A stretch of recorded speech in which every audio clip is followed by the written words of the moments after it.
সংযুক্ত বড়ো গণমঞ্চ চমুকৈ UBPO আৰু লগতে BTCৰ বাহিৰৰ XBLT ৱেলফেয়াৰ ছ'চাইটি যুটীয়াভাৱে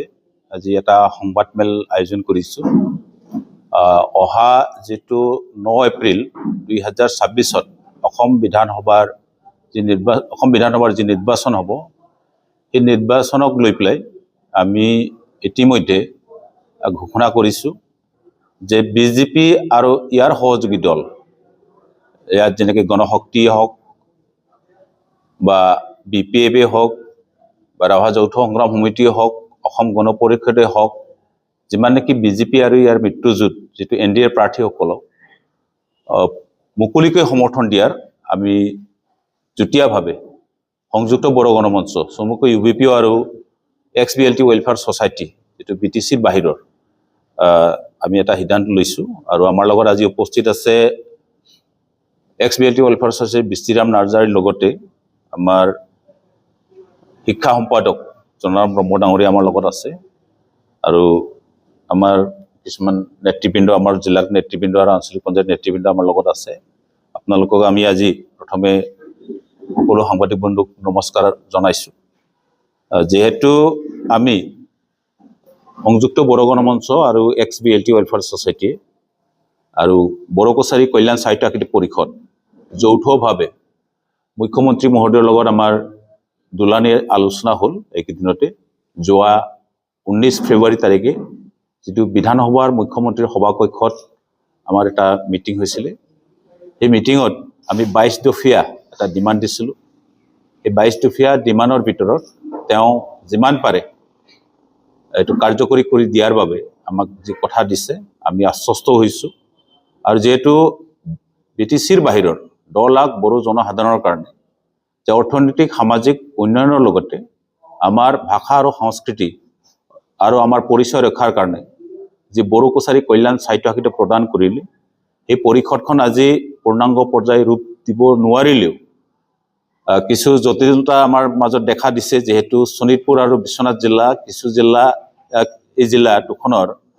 কিছুমান গাঁও BTCত অন্তৰ্ভুক্ত হ'ল আৰু কিছুমান গাঁও BTCৰ বাহিৰত অন্তৰ্ভুক্ত হোৱা নাই। গতিকে এই সম্পূৰ্ণ নোহোৱালৈকে যিহেতু এই গাঁওসমূহ বাদ পৰি যোৱা গাঁওসমূহ বড়ো কছাৰী কল্যাণ সাহিত্য আকৃতি অন্তৰ্ভুক্ত কৰিব নোৱাৰাৰ বাবে আৰু ৰাভা অট'নমাছ কাউন্সিলত যি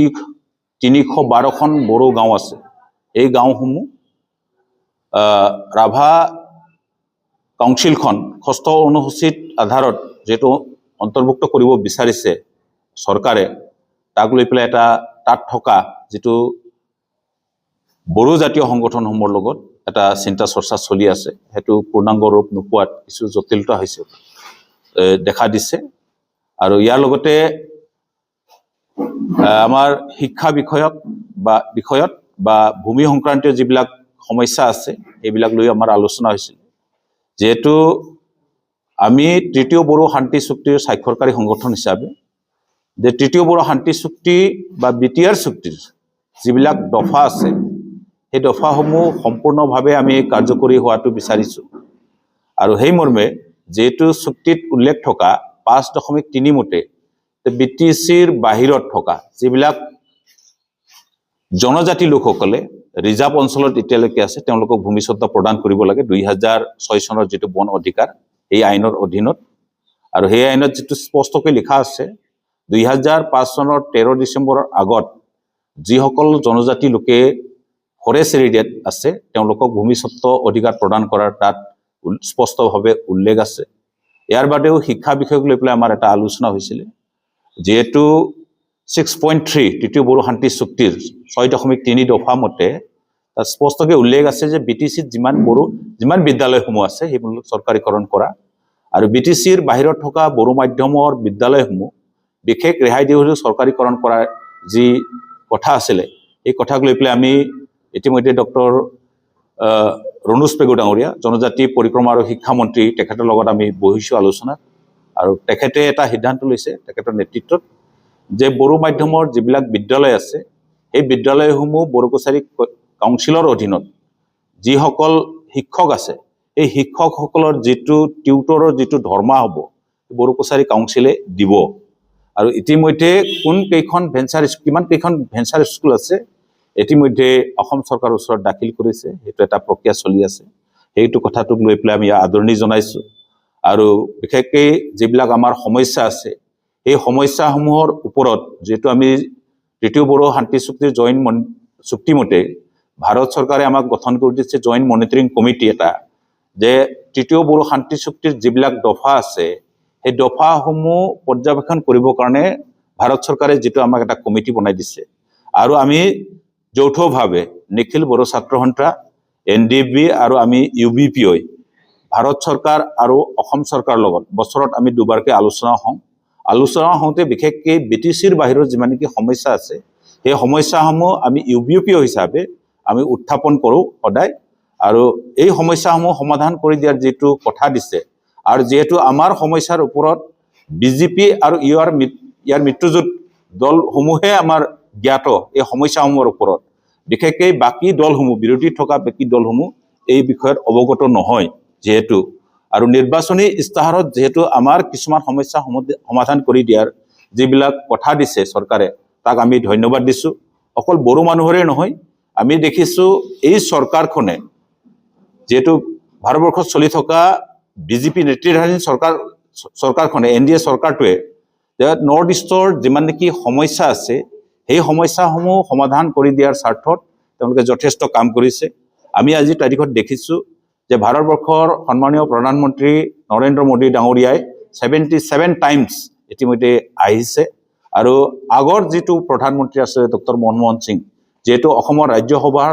সাংসদ হিচাপে তেওঁ প্ৰধানমন্ত্ৰী নেতৃত্ব কৰিছিলে তেখেতৰ দিনত আমি ৰেকৰ্ড পাইছোঁ মাত্ৰ 10 বাৰে আহিছিলে আজি সেই মৰ্মে ভাৰত চৰকাৰে ইমানেই গুৰুত্ব দিছে বা বিজেপি নেতৃত্বাধীন চৰকাৰে যে অসমত ইতিমধ্যে 12টাতকৈ অসম তথা পূৰ্বাঞ্চলত ইতিমধ্যে ইনচাৰ্জেন্সি যিবিলাক গ্ৰুপ আছে উগ্ৰপন্থী সংগঠন যিবিলাক আছিলে তেওঁলোকৰ লগত 12খনতকৈ অধিক চুক্তি কৰিছে আৰু অসমৰ যিবিলাক জনজাতিৰ সমস্যা চাব গ'লে এই খিলঞ্জীয়া ৰক্ষাৰ কাৰণে যেটো বিজেপি দলে কাম কৰিছে সেইটো যদি আমি চাব যাওঁ তেতিয়াহ'লে আপোনালোকে দেখিব যে অসমত থকা প্ৰতিটো জাতি জনগোষ্ঠীৰ আত্মৰক্ষাৰ কাৰণে বা নিজৰ ভাষা কলা সংস্কৃতি বা অৰ্থনৈতিক উন্নয়নৰ কাৰণে প্ৰতিটো জাতি জনগোষ্ঠীক অট'নমাছ কাউন্সিল দিছে যেনেকৈ আগতে আছিলে জনজাতি কাউন্সিল হিচাপে 6টা আছিলে মিচিং ৰাভা তিৱা দেউৰী সোণোৱাল ঠেঙাল আছিলে ইয়াৰ পিছতে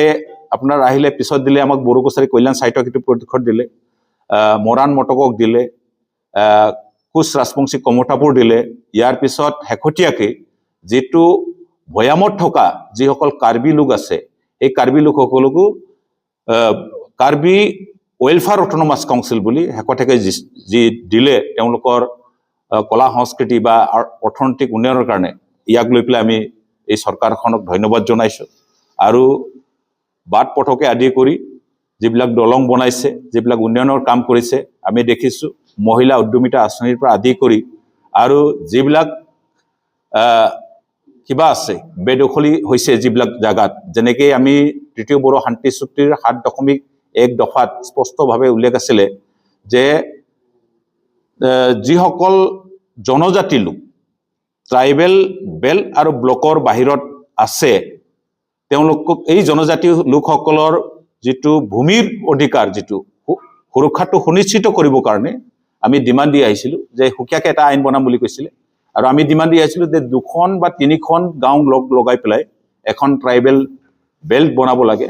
আৰু যদি ক'ৰবাত যদি সুকীয়াকৈ এখন বড়ো গাঁও আছে সেই গাঁওটোক লৈ পেলাই এখন ব্লক কৰি পেলাই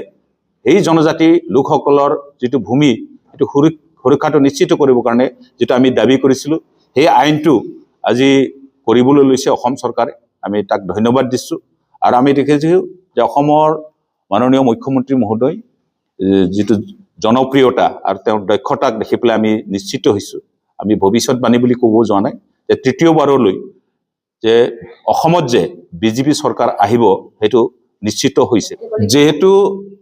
বিজেপি নেতৃত্বাধীন চৰকাৰে অসমত থকা প্ৰতিটো জাতি জনগোষ্ঠীৰ যিবিলাক সমস্যা আছে সেই সমস্যাসমূহ হৃদয়ঙ্গম কৰি সমাধান কৰি দিয়াৰ স্বাৰ্থত যেহেতু কাম কৰি আছে তাৰ উদাহৰণ হিচাপে প্ৰতিটো জাতি জনগোষ্ঠীৰ আত্মৰক্ষাৰ কাৰণে বা অৰ্থনৈতিকভাৱে উন্নয়ন হ'বৰ কাৰণে অসমত আজিলৈকে প্ৰায় 11টা অট'নমাছ কাউন্সিল দিছে আৰু সেই অট'নমাছ কাউন্সিলৰ দ্বাৰা প্ৰতিটো জাতি জনগোষ্ঠীৰ নিজস্ব এলেকাত যিটো আন্তঃগাঁথনিৰ লগতে নিজৰ শিক্ষাৰ উন্নয়নৰ কাৰণে বা সামাজিক তথা নিজৰ ভাষা কলা সংস্কৃতিৰ নিজৰ পৰিচয় ৰক্ষা কৰিবলৈ সক্ষমৰ সুবিধা দিছে আৰু আজি যিবিলাক ইনক্ৰোচাৰ আছে ৰিজাৰ্ভ এৰিয়াত যিবিলাক বেদখল কৰিছিলে মুছলিম মানুহবিলাকে জনজাতি এলেকা বা ৰিজাৰ্ভ অঞ্চলত সেইটো আজিৰ তাৰিখত ইভেকশ্যন কৰি পেলাই প্ৰায় 1,60,000 বিঘাতকৈ অধিক বেদখল মুক্ত কৰি পেলাই অসমত থকা ভূমিপুত্ৰ যিবিলাক খিলঞ্জী আছে তাৰ সুৰক্ষাৰ স্বাৰ্থত বিজেপি দলে কাম কৰাৰ কাৰণে আমি বিজেপি দলক সমৰ্থন জনাইছোঁ।